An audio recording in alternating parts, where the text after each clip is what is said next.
দাঁত দেখেই আমি বুঝতে পেরেছি তুই একটা পাক্কা বিমলখোর। কি নাম তোর? পচা। কি পচা নাম! এই হাতটা ডেলি 100টা গুটকার প্যাকেট ছেড়ে, একটা গুটকাখোরের হাত আমি চিনতে পারবো না?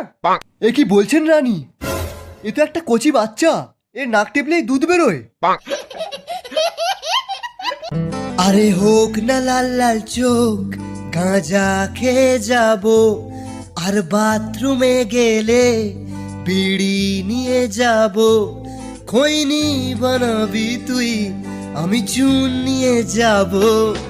একবার মাল খাওয়া তুই, বারবার ঝেড়ে খাবো। তোর ইংলিশ মদে আজ আমি চুল্লু মেশাবো। বিমল নিয়ে যা তুই, আমি জর্দা নিয়ে যাব। অসাধারণ। ওহ